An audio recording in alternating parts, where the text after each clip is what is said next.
పరిశుద్ధుడును లోకరక్షకుడైన యేసుక్రీస్తు వారి అతి శ్రేష్ఠ నామములో బైబిల్ సీక్రెట్స్ వీక్షకులందరికీ మా వందనాలు. ఈరోజు ఈ వీడియో ద్వారా చెట్లు లేదా వృక్షాల గురించి బైబిల్ ఏం చెప్తుంది, చెట్లను నరికివేయడం వల్ల జరిగే అనేక పరిణామాలు, విషవాయువుల ప్రభావం, ఉష్ణోగ్రతలు మరియు వాతావరణ మార్పుల గురించి బైబిల్లో ఏం రాయబడి ఉందో ఇప్పుడు చూద్దాం.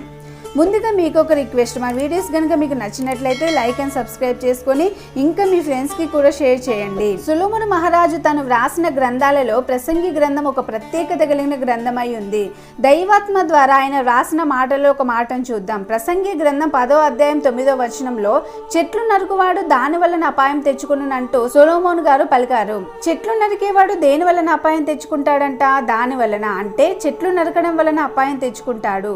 అతడు చెట్లు నరుకుతున్నప్పుడు ప్రమాదవశాత్తు అది కూలి అతనిపై పడి అపాయం తెచ్చుకుంటాడని ప్రసంగి గారు చెప్తున్నాడా అంటే లేదు.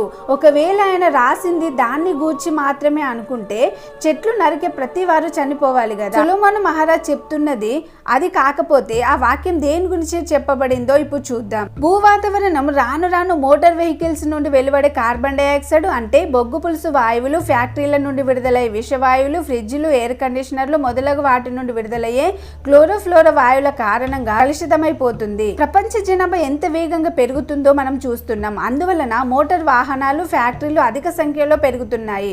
వీటి ద్వారా విషవాయువులు వేగవంతంగా విడుదల చేయబడుతున్నాయి. అటు సూర్యునికి ఇటు భూమికి మధ్యలో ఒక పొర ఉన్నది, దానిని ఓజోన్ పొర అని పిలుస్తాం. అది మానవాళికి చేసే గొప్ప మేలు ఏంటంటే సూర్యుని నుండి వచ్చే అతినీల లోహిత కిరణాలను వడగట్టి ప్యూరిఫై చేసి మేలుకరమైన లేదా ఆరోగ్యకరమైన కిరణాలను మనకు అందిస్తుంది. అయితే ఇప్పుడు మానవాళికి ఎంతో మేలు చేసే ఓజోన్ పొరను మోటార్ వాహనాల నుండి, ఫ్యాక్టరీల నుండి వచ్చే వాయువులు దెబ్బతీస్తున్నాయి. ఈ ఓజోన్ పొర చినిగిపోయి చిల్లులు పడిపోతుంది.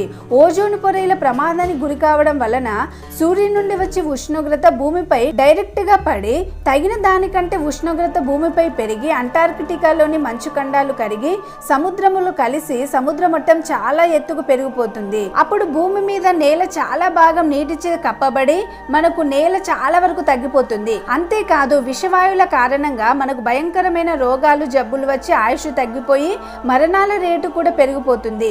వీటన్నింటి నుండి రక్షణ పొందాలంటే కార్బన్ డైఆక్సైడ్ మరియు విషవాయువులను కంట్రోల్ చేయాలి. మరి ఈ వాయువులను మనం ఎలా కంట్రోల్ చేయగలం? మనకు ప్రమాదకరమైన ఈ వాయువులను కంట్రోల్ చేయగలిగేది సృష్టిలో ఒక్కటే ఉంది, అదేంటంటే చెట్లు. మనకు హాని చేసే ఈ విషవాయువులను చెట్లు మాత్రమే పీల్చుకుంటాయి. చెట్ల ఆకులు మనకు హాని చేసే కార్బన్ డైఆక్సైడ్ మరియు సూర్యరశ్మిని పీల్చుకొని కిరణజన్య సంయోగ క్రియ ద్వారా వాటికి కావలసిన ఆహారం తయారు చేసుకొని మనకు ప్రాణాధారమైన ఆక్సిజన్ అందిస్తాయి. ఈ విధంగా భూమిపై అంచెలంచెలుగా పెరుగుతున్న ఉష్ణోగ్రతను చెట్లు కంట్రోల్ చేస్తాయి. అందుకనే శాస్త్రవేత్తలు చెట్లను నాటమని చెప్తున్నారు. ఒకవేళ చెట్లను నరకవలసి వస్తే దాని స్థానంలో క్రొత్త మొక్కను నాటమని ప్రచారం చేస్తున్నారు.